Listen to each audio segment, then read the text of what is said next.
It is Wednesday night on The Takeover with Holly and Maz. Wellness Wednesdays on The Takeover. Brought to you by station sponsor Kelly K Naturopath. Book your free discovery call today to uncover better health and quality of life. Kelly K Naturopath joins us in the studio. Kelly, welcome back. Hi, good to be back. So good to have you back for another Wellness Wednesdays. We love having you in to chat about health and well-being from a, naturopath point of view and a nutritional point of view. And tonight we are talking a lot about food and nutrition. We're looking at common food intolerances, specifically celiac disease or those who can't eat gluten, but also lactose intolerance, so those who cannot have dairy products. So tell us, what are food intolerances? Okay, so food intolerances are a bit different to celiac disease. So celiac disease is an autoimmune condition that is a very severe reaction to gluten. So essentially, if you have celiac disease, then gluten is your poison, basically. Yep. And Can it's it kill really you if you have it? Well, the complications of it could. Hopefully, it would get picked up in time. Yeah.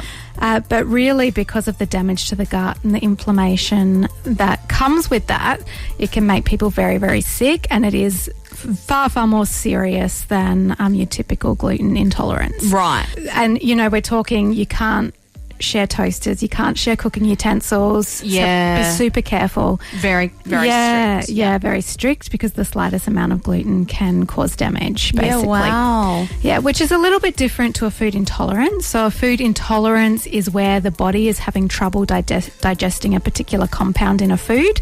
So if we're talking about lactose intolerance, for example, it's where your body has an inability to produce enough of the enzymes to help you break down the lactose. And lactose intolerance is common with celiac disease. Because of that damage to the gut, you can develop a lactose intolerance. Wow. And, even after a gastroinfection, that could trigger lactose intolerance. Or for some people, it's much more of a genetic thing where they just don't have that ability to produce that particular enzyme. And so that's different again from a food sensitivity, where there is some level of immune system reaction to the food, but it's not like a true allergy, like, someone who has an anaphylactic reaction to peanuts, for example. Okay. Yeah, so there's a few different terms that are used depending on what's causing you to have that reaction to a food. Right, so the body is sort of going through a different process depending, for each one. So if it's an intolerance, it's not as severe, the reaction, but if it's an allergy, it is, and it can be life-threatening, particularly something like a peanut allergy. I know that a lot of kids have that and they need to carry an EpiPen because they could die from a peanut reaction. Yeah. So that an allergy can be life-threatening. Intolerance and sensitivity is not, but that's not to say that people can't have some very severe reactions with those foods. Okay. And there's various reasons why someone might develop a sensitivity or an intolerance. So as I said, an infection or some sort of damage to the gut can cause those secondary sensitivities. But also we know that over time with our modern diet, our gut bugs and our digestion hasn't been able to adapt as fast as our food is adapting. Right, yeah. And so our ability to process some of the foods that we're eating and digest them properly and assimilate them properly is can be a little bit impaired. So that's one reason, and then changes to processing as well. So particularly when it comes to gluten. So celiac disease aside, there are a lot of people now who do react poorly to gluten. And that's just an intolerance. It's not an... and so that would be an intolerance or a sensitivity. So they don't have celiac disease, but the reaction that they get with gluten can cause some problems. Okay. Yeah. It's really, really, really interesting. I don't know if there's any stats on this, but I've actually heard that in places like Italy, celiac disease is actually quite popular. And I sort of think to myself, well, that makes sense because they've eaten so much gluten for so many years. And maybe, like you're saying, the differences in processing now, the body's just like, oh, what's going on here? I don't know. I could be making that up, that sort of correlation. Yeah, well, remember also that celiac disease is a genetic condition. Okay. So we do see a higher prevalence of celiac disease in people who are of Italian heritage, Irish and Scottish, kind of Northern European heritage as well, presumably because they carry that gene. So, and people who do carry the gene, because it's not uncommon, about 50% of the population carry the gene. But but not everyone is going to end up with celiac disease. Yeah. But if you do carry the gene, you are at a higher risk of developing. Well, celiac disease, yes, but also what we call non-celiac gluten sensitivity. So this is this gluten sensitivity where you don't have full-blown celiac disease, right? Yeah.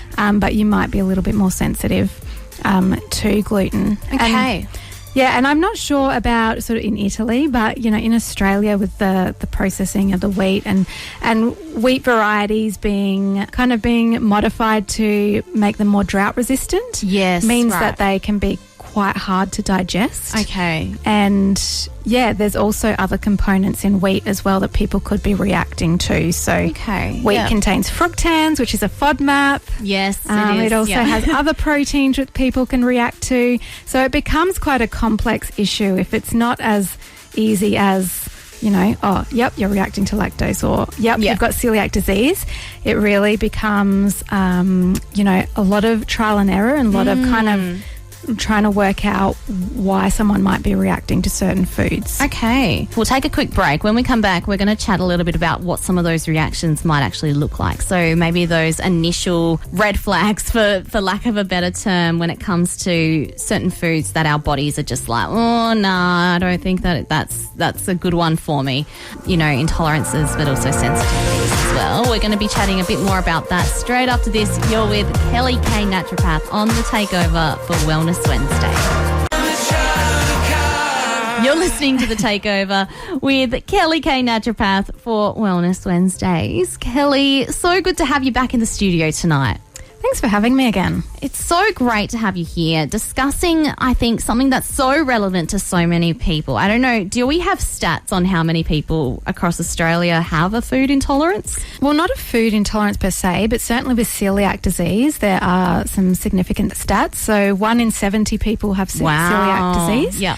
However, of those, it's suspected that 80% of that haven't been diagnosed yet. So there's a lot of people walking around that are believed to probably have celiac disease. And just don't even realise. Don't know, it hasn't been picked up yet. Wow. Symptoms may have not developed yet, or it just they haven't been screened for it perhaps. Yeah, wow. Yeah. So we are talking about intolerances and food sensitivity tonight, particularly celiac disease, gluten intolerance, and also lactose intolerance. What are some of the signs of those intolerances, Kelli? Yeah, well, lactose is probably the easiest one to answer out of that. Yep. So usually it will be digestive symptoms, usually loose stools or diarrhea that aren't explained by other things or that come on after eating dairy. And often there can be bloating and gut pain, a lot of gas, that kind of thing as well. So usually more so restricted to the gastrointestinal system, but they can experience fatigue and things as well. Okay. With the others, so celiac disease, it's most common to have some sort of digestive symptoms, and then usually often a big red flag is not being able to keep their iron levels up or other nutrient deficiencies that aren't explained by diet or other causes. So that's really common. But also sometimes people can just have anxiety or back pain is quite common with celiac disease. Wow. Yeah. And it's also associated with other autoimmune conditions as well. So sometimes people don't have the really obvious symptoms. They might just have, their iron's a bit low and they can't really keep it up through supplements. And, they might get a bit of bloating here and there, a bit of anxiety. And sometimes that's all it is. Yeah, wow. Yeah. So it can be, I've never heard of those types of symptoms before. It's really interesting that it could be something that's so not thought of when it comes to having those conditions. Yeah. And it's probably why they estimate that so many people are walking around without a diagnosis. If you don't have really obvious gut symptoms, or if the symptoms that are most concerning to you have nothing to do with your digestive system, like frequent infections or headaches and migraines and pain, then often it's, one of the last ports of calls. We don't think to, maybe you've got celiac disease. Yeah, to test for that as well. Is the testing process easy? Do you have to go through a special screening, like through a specialist or that sort of thing? Yes. Yeah. So first point of call, your GP will usually do some bloods to see if you have antibodies to gluten. Okay. They might also see if you carry the gene, because if you don't have the gene, the chances of you having celiac disease are almost nil. So that would be the first point of call. However, it's not conclusive. Yes. So the only real conclusive way is by having an endoscopy and getting a biopsy through a gastroenterologist. Okay. So it is a fairly invasive test. Which is again, probably another barrier to people getting diagnosed, I suppose. Yeah. And I know that some of those tests can be quite expensive as well, and you can be on a wait list, and that's right. It's not easy to get those things done. It's not easy, no. In terms of, outside of celiac disease, people who have non-celiac gluten sensitivity, really there's no real test for that. That's more a process of going through an elimination diet, which is really important that you do that with the guidance of a practitioner to get the best results, to know how long you need to stay away from the foods, to avoid any hidden gluten, and then to do the reintroduction properly to see if you get any symptoms returning. Okay. So, that's a little bit longer and more frustrating for people. Yeah, I can imagine. But it's, that's the key way to identify for non-celiac gluten sensitivity and other more obscure food intolerances. Okay, and I know we've got to let you go, but very quickly, for those who've just been diagnosed with, celiac disease or gluten intolerance or lactose intolerance, is there light at the end of the tunnel when it comes to living a normal quality of life? Yeah, absolutely. So if you've just been diagnosed with celiac disease, then the first point of call is education about how you can manage with a gluten-free diet. It's a really good time to get some support from a practitioner to help you go through your diet, to help restore any nutritional deficiencies you may have developed, and to help heal the gut, because it can be a real onslaught for the gut. So to help build up improve your digestion and that inflammation that's developed in the intestinal tract. So that's for people with celiac disease. And then for other people, if you suspect that you're having a reaction to food, whether it's gluten or dairy or who knows, like strawberries or, people have all sorts of things that they react to. Then again, I would say go and see a nutritionist or a naturopath who can walk you through what might be going on to help you identify what you might be reacting to help guide you in an elimination diet process and to do the reintroduction properly. And also to look at why you're reacting to the food, because a lot of times it may not be the food. It's like, yes, you're reacting to the food, but it may not be the food itself that's the problem. It may be the fact that your digestive capacity is in such a state that when you eat those foods, you're having a reaction, or your microbiome is out of balance, and so when you eat certain foods, you have a reaction. So addressing some of those underlying causes can also help build up your tolerance again. Okay. Yeah. Very interesting. Definitely a lot of food for thought, as I use that pun every time we chat with you. But it's so true. Like, there is a lot to go away and think about. And, of course, you can follow Kelli on Instagram and Facebook as well, Kelli K Naturopath, is that right? Kelli K _naturopath on Instagram and just Kelli K Naturopath on Facebook. Yeah, fantastic. Yeah. For more info as well. But, Kelli, thank you so much for joining us. We're going to have you back in a couple of weeks' time and discussing another very interesting topic, I'm sure.